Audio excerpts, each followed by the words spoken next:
생각보다 많은 한국 국민들이 여전히 북한과 중국이 혈맹 관계에 있다고 믿고 있습니다.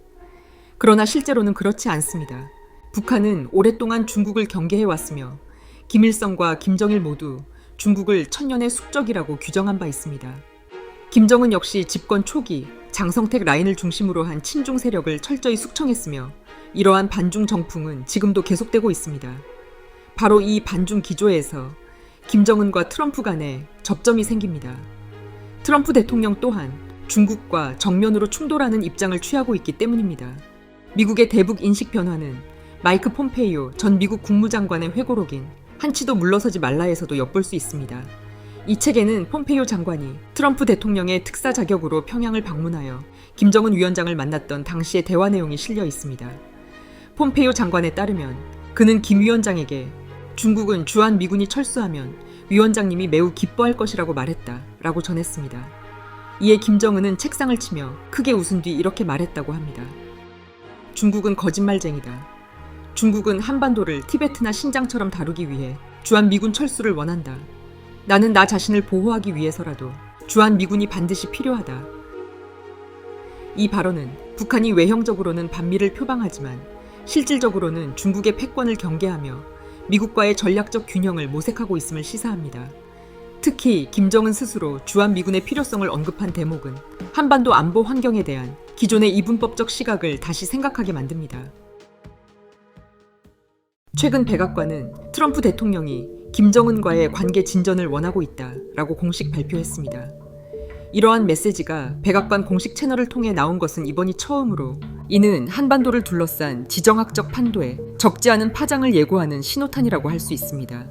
이러한 동북아 동맹 구도의 변화 속에서 한국 정치권의 대립 양상도 새로운 국면을 맞이하고 있습니다. 현재 한국에서는 매우 아이러니한 상황이 벌어지고 있습니다.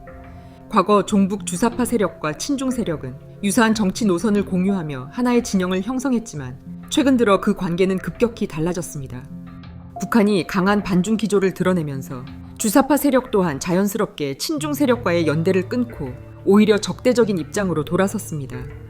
이러한 정세 변화 속에서 한국 내 친중 세력을 견제할 수 있는 유일한 정치 세력이 아이러니하게도 종북 성향의 세력이라는 분석까지 제기되고 있습니다. 이는 기존의 좌우 이념 구도가 급속히 재편되고 있음을 보여주는 상징적인 사례라고 할 수 있습니다. 한국의 주사파 세력이 강한 반중 기조를 유지한다면 트럼프 대통령 역시 그들과 전략적 이해관계를 공유할 수 있습니다. 이는 한국 사회에 반세기 이상 고착되어 온 좌파는 반미라는 고정관념이 근본적으로 흔들리고 있음을 보여주는 대목입니다. 이제 이념의 구도는 친미 대 반미에서 친중 대 반중으로 재편되고 있으며 이러한 구도 속에서 트럼프는 반중 노선을 분명히 하는 세력과 손을 잡을 가능성이 충분합니다. 설령 그 세력이 과거 종북 혹은 반미 성향이었더라도 현재 미국의 반중 기조라는 큰 전략적 이해와 일치한다면 협력은 가능하다는 것이 트럼프식 실용주의 외교의 특징입니다. 이제 한국이 전략적 관점에서 집중해야 되는 국가는 단연 중국입니다. 미국의 패권 전쟁이 본격적으로 반중 전선으로 전환되고 있는 가운데 한국 역시 그 구도 속에서 자신만의 전략적 입지를 새롭게 정의할 필요가 있습니다. 그렇다면 현재 중국의 상황은 어떨까요? 여러 외교적 신호와 국내 정세를 종합해 볼 때 시진핑 주석은 점차 정치적 입지를 잃어가고 있는 듯한 모습을 보이고 있습니다. 중국은 지금 매우 복합적인 위기에 직면해 있습니다. 내수 경기의 장기 침체, 부동산 시장의 붕괴, 군부 내부에서 감지되는 시진핑에 대한 불만, 수년간 이어진 미중 간 관세 전쟁의 여파, 1대1로 참여국들의 채무 불이행 사태, 그리고 미국과의 히토류 관세 협상에서의 연이은 굴욕 등은 중국 경제와 정권의 기반을 동시에 흔들고 있습니다. 최근 이란에서 대규모 충돌이 발생하면서 중국은 원유 수입 경로에 심각한 차질을 빚고 있으며 1대1로 사업 전반에도 큰 타격을 입고 있습니다. 이러한 상황 속에서도 중국이 미국에 대해 강경한 태도를 유지할 수 있었던 배경에는 두 가지 전략적 자산이 있었습니다.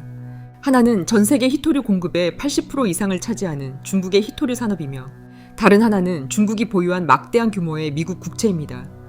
중국이 히토류 수출을 제한할 경우 미국의 첨단 산업과 국방 산업은 심각한 타격을 입을 수 있고 동시에 중국이 미국 국채를 대규모로 매각할 경우 글로벌 금융시장에 큰 혼란이 야기될 수 있기 때문입니다. 그러나 최근 들어 이러한 구도는 전환점을 맞이한 것으로 보입니다. 미국은 스테이블 코인을 포함한 디지털 금융 기술을 활용하여 중국의 국채 매각으로 인한 충격을 흡수할 수 있는 시스템을 점차 마련해가고 있습니다. 뿐만 아니라 트럼프 대통령과 시진핑 주석의 최근 통화 이후 미국은 중국으로부터 히토류 수출 제한 철회와 보잉 항공기 구매 재개라는 실질적인 양보를 끌어냈습니다. 이는 시진핑이 미국의 전략적 압박 앞에 사실상 무릎을 꿇은 것으로 해석될 수 있습니다. 외교적으로는 굴욕이며 경제적으로는 명백한 후퇴를 의미하는 결과입니다. 이 사례는 중국이 현재 처한 복합적인 국내외 위기를 단적으로 보여주는 상징적인 단면이라 할 수 있습니다. 이러한 상황 속에서 트럼프 대통령은 김정은과의 관계 개선 의지를 전 세계에 공식적으로 천명하고 있습니다. 이제 주적 북한을 외쳤던 시대는 끝나가고 있습니다. 만일 미국이 북한의 핵 보유를 사실상 인정하고 백악관과 평양 사이에 직통 라인이 구축된다면 한반도 정세의 중심축은 더 이상 서울이 아닌 평양으로 이동할 가능성도 배제할 수 없습니다. 이제 남은 변수는 한국입니다.